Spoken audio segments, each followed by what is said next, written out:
Belum juga mereka tertidur, kembali gorden tersebut bergoyang-goyang. Dan di balik gorden terlihat bayangan seperti telapak tangan seseorang yang melambai-lambai ke arah om dan tanteku. Assalamualaikum warahmatullahi wabarakatuh. Halo Elin Story Lovers, apa kabar kalian semua? Semoga selalu dalam keadaan sehat, dimudahkan segala urusannya dan dilancarkan rezekinya, serta dijauhkan dari segala musibah, bencana, dan mara bahaya yang ada di dunia ini. Sebelum kita lanjut ke dalam story, jangan lupa subscribe, like, komen, dan share. Dan aktifkan tombol loncengnya agar kalian tidak ketinggalan dengan story-story yang terbaru. Open Diary.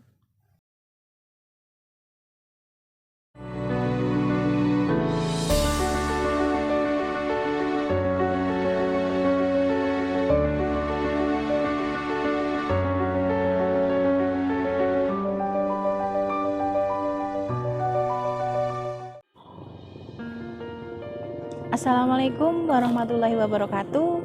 Halo Elin Story Lovers, apa kabar kalian hari ini?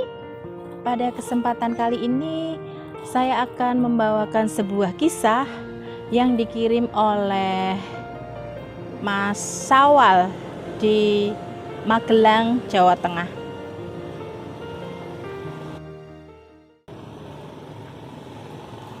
Halo Elin Story Lovers, perkenalkan, namaku Sawal.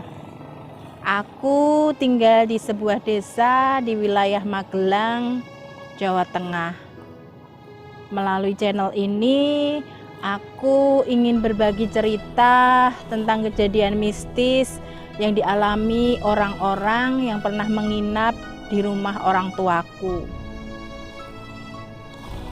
Rumah orang tuaku dulunya menggunakan dinding yang terbuat dari anyaman bambu atau gedek. Kami, kakek nenekku, ayah ibuku, aku dan adikku masih tinggal dalam satu rumah yang sama. Rumah dengan dinding anyaman bambu dan lantai tanah sudah menjadi hal yang biasa di desaku. Banyak rumah-rumah tetangga yang masih menggunakan dinding dari anyaman bambu. Hal itu tentunya disebabkan karena kondisi ekonomi saat itu yang masih pas-pasan.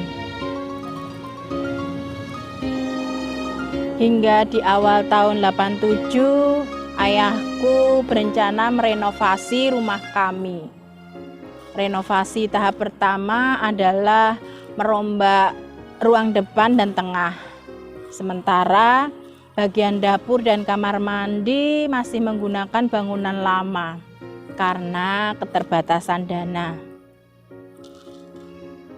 Diary, 1 tahun telah berlalu setelah renovasi tahap pertama. Di tahun 89, renovasi tahap kedua dimulai. Fokus perombakan pada ruang belakang untuk penyimpanan perkakas dan ruang dapur, serta kamar mandi. Setelah berjalan sekitar 4 bulan, renovasi pun selesai. Alhamdulillah, kini rumah kami sudah bisa dikatakan layak huni. Bahkan termasuk sangat bagus untuk sekelas rumah di desa. Aku sungguh senang dengan kondisi rumah baru kami. Jadi terlihat bersih, tidak seperti dulu saat lantai masih dari tanah. Terasa kotor, apalagi kalau musim hujan. Sandal jepit semakin tebal karena tanah yang melekat di bagian bawah sandal. Diary, setelah renovasi, kehidupan kami berjalan normal seperti biasanya. Hingga suatu ketika saat nenek dari pihak ibuku berkunjung dan menginap di rumah kami, ada kejadian mistis yang dialami oleh nenekku. Saat nenekku tidur, lampu kamar tidak dimatikan dan pintu kamar juga tidak dikunci. Menurut cerita nenekku, malam itu beliau merasa dibangunkan oleh ibuku untuk menemaninya ke kamar mandi. Tapi nenekku bilang suruh ayahku saja yang menemani karena nenek sangat ngantuk. Saat pagi hari, nenekku nanyain ke ibuku, ada masalah apa sama ayahku?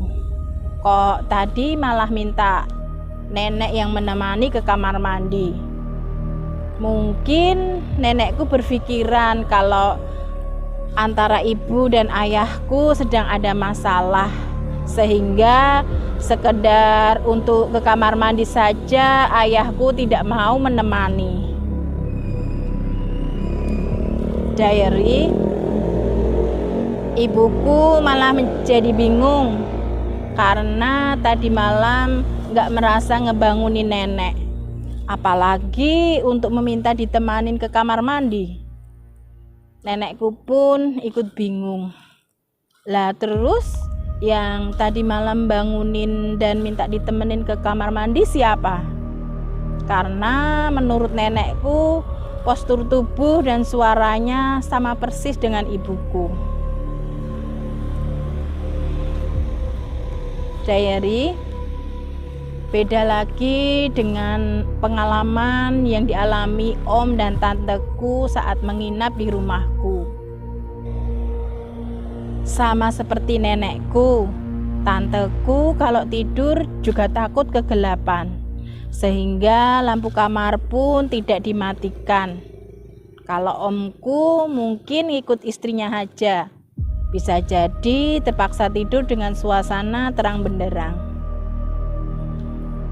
Saat itu kebetulan om dan tanteku juga tidur di kamar tamu, sama seperti yang ditempati nenekku sebelumnya. Jendela kamar sudah tertutup rapat dan terkunci, dan gorden pun juga rapat menutup daun jendela kaca, sehingga dari luar tidak akan terlihat ruangan dalam kamar. Diary, sekitar pukul 12:30 malam, mendadak gorden bergerak-gerak seperti tertiup angin. Tanteku meminta suaminya untuk mengecek apakah jendelanya terbuka. Kok gordennya sampai berkelebat seperti tertiup angin. Setelah dicek sama omku, ternyata jendela masih tertutup rapat dan dalam kondisi yang terkunci. Dan di dalam kamar juga tidak ada kipas angin. Lantas itu angin dari mana yang menggoyangkan gorden jendela? Tanteku sedikit merasa ketakutan, tapi omku mencoba menenangkan tanteku dan minta supaya tidur kembali. Belum juga mereka tertidur, kembali gorden tersebut bergoyang-goyang, dan di balik gorden terlihat bayangan seperti telapak tangan seseorang yang melambai-lambai ke arah om dan tanteku. Seketika tanteku memeluk omku sambil menyembunyikan wajahnya di tubuh suaminya itu. Omku pun sama, mereka berpelukan karena ketakutan. Hingga akhirnya tertidur sampai pagi tiba. Diary, paginya mereka bercerita ke ayah dan ibuku. Ayah dan ibuku pun kaget mendengar cerita omku. Ayahku merasa ada yang ganjil dengan jendela itu. kakek nenekku, orang tua dari ayahku pun mengalami hal mistis. Saat tengah malam, mereka dikejutkan dengan adanya suara rel gorden terbuka. Srek. Dan saat dicek, ternyata gorden kamar depan yang biasanya dipakai untuk ruang sholat terbuka dengan sendirinya.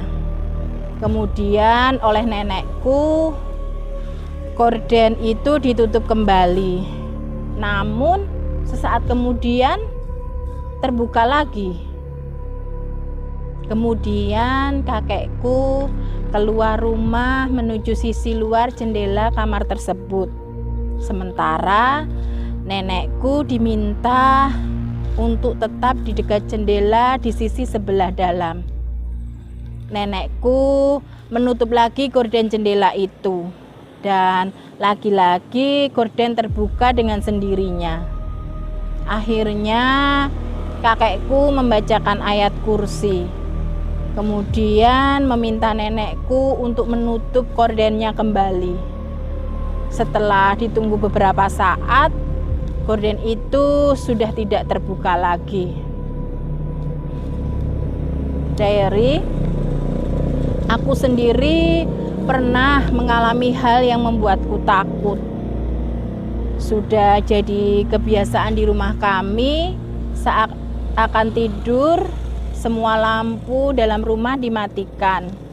Hanya lampu penerangan di luar rumah yang tetap nyala, sehingga suasana dalam rumah relatif gelap.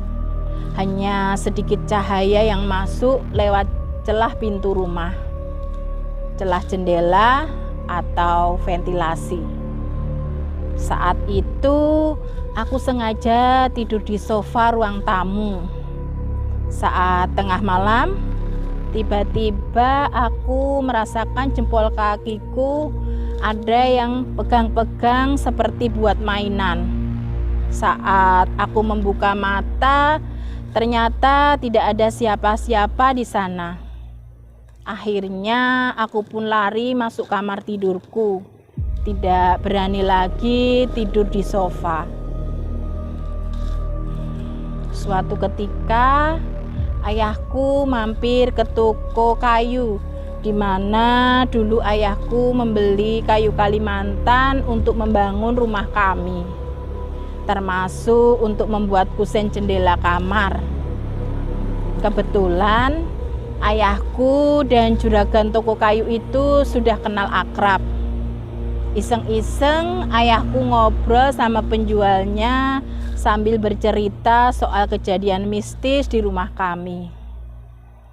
Setelah ayahku selesai bercerita, penjual kayu itu pun mulai bercerita bahwa kayu Kalimantan yang dijualnya berdasarkan informasi dari distributornya, kayu-kayu itu sebagian ditebang dari hutan di Kalimantan, di mana ada beberapa lokasinya yang merupakan pemakaman umum dan sudah tidak terawat. Jadi di antara pohon-pohon terdapat makam-makam tua tanpa nama yang sudah tidak dirawat oleh ahli warisnya. Menurut juragan kayu itu, bisa jadi kayu-kayu yang berasal dari lokasi pemakaman diikuti oleh sosok makhluk astral penghuni makam, sehingga waktu dibuat kusen jendela dan pintu, sosok tersebut ikut tinggal di situ. Wallahu alam. Tapi alhamdulillah, lama-kelamaan gangguan makhluk astral itu sudah berkurang. Dan bahkan sekarang sudah tidak ada.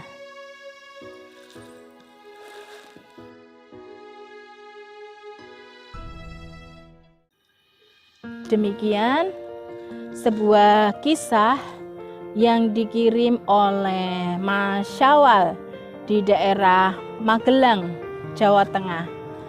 Nah, buat kalian yang mempunyai kisah yang serupa dengan kisah yang disampaikan oleh Mas Syawal atau mempunyai pengalaman hidup yang tidak bisa kalian lupakan sepanjang hidup kalian, silahkan kalian kirim di elins.story@gmail.com. Terima kasih. Wassalamualaikum warahmatullahi wabarakatuh.